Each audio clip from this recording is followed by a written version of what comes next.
Fala galera do sexto ano, tudo bem com vocês?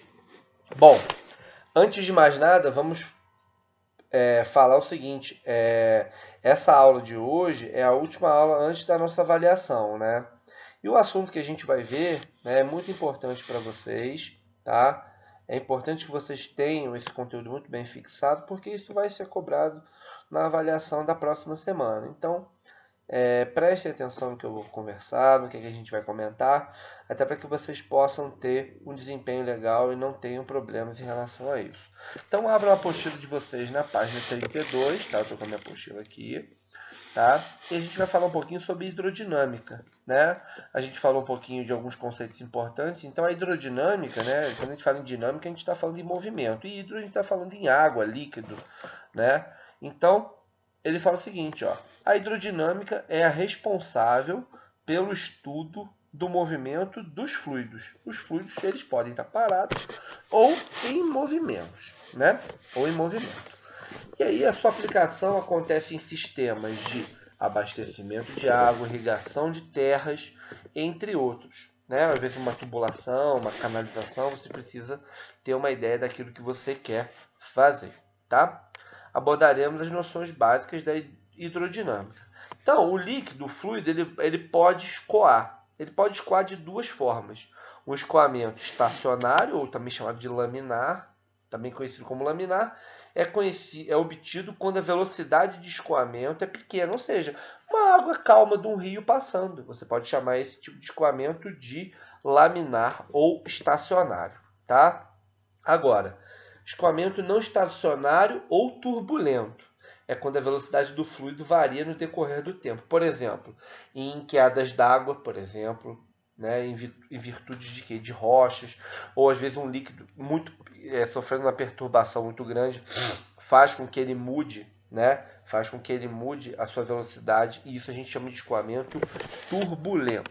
É lógico que a gente tem como calcular isso, mas a gente não vai se preocupar para poder entender o que é o tipo de escoamento. É lógico que, por exemplo, o material da tubulação também é importante para que a gente possa saber, né?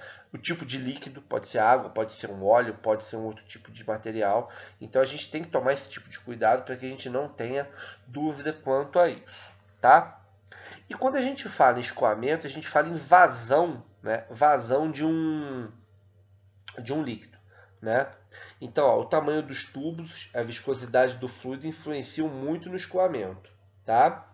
E essas camadas do fluido ocasionam a dissipação de energia. Eles perdem energia dependendo do tipo de formação da minha tubulação, tá? Então, a vazão, o que é a vazão de um líquido? É a razão, a divisão do volume que ele tem pelo tempo que leva para ele passar. Se o tempo for muito pequenininho, a vazão é muito grande. Se o tempo aumentar, a vazão diminui. Tudo bem? Então, né, a gente também pode trabalhar com a equação da continuidade. A equação da continuidade, ela tem muito a ver com a área que você tem de saída da água e a velocidade que essa água vai fazer, né? Por exemplo, vamos pegar um exemplo, por exemplo, de uma mangueira de jardim, né? A mangueira de jardim. Quando você está molhando lá as plantas e tudo, ou molhando ou o carro, ou alguma coisa que você está molhando na sua casa, se você botar o dedo na frente e diminuir o tamanho da passagem de água, você consegue jogar água com uma distância muito maior. Por quê? Você diminuiu a área daquele local, então a velocidade do líquido vai aumentar, né? Quando a gente chama de equação da continuidade, a vazão ela é constante. A vazão é sempre a mesma, porque o volume e o tempo são os mesmos.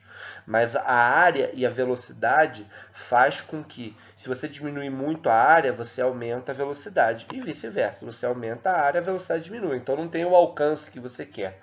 Entendeu? Então é importante, né? É importante que vocês tenham esse tipo de noção em relação a isso, tá? Ele mostra aqui o tubo, né? Vocês olharem aqui, ó, na página 33, ele mostra aqui, ó, eu tenho uma área 1 com uma velocidade 1. Se eu diminuir a área, eu aumento a velocidade. A vazão ela é constante. É claro que a gente não vai trabalhar com esse tipo de situação. A gente não está preocupado em, como é que eu posso dizer, em calcular isso. A gente não tem essa pretensão agora. Isso aí não é uma coisa que vocês vão ver agora, tá? E aí, né, a gente pode falar também da equação de Bernoulli, ou Bernoulli, né? Também chamada de equação fundamental da hidrodinâmica. Foi desenvolvida e baseada nos estudos voltados para a energia de escoamento dos fluidos. Como eu estou transportando material, eu também estou transportando o quê? Energia. Então, essa energia tem a ver com a pressão, tem a ver com a densidade do líquido e tem a ver com a altura d'água, a altura do líquido que ele vai ter. Tá? Então é importantíssimo isso para vocês. Tá? Esse conceito é muito importante, até para que vocês não tenham nenhuma dificuldade quanto a isso. Tá bom? Vou passar depois um vídeo complementar, mais o questionário, para que vocês possam tirar todas as dúvidas antes da avaliação de vocês. Tá bom? Fiquem com Deus e até a próxima.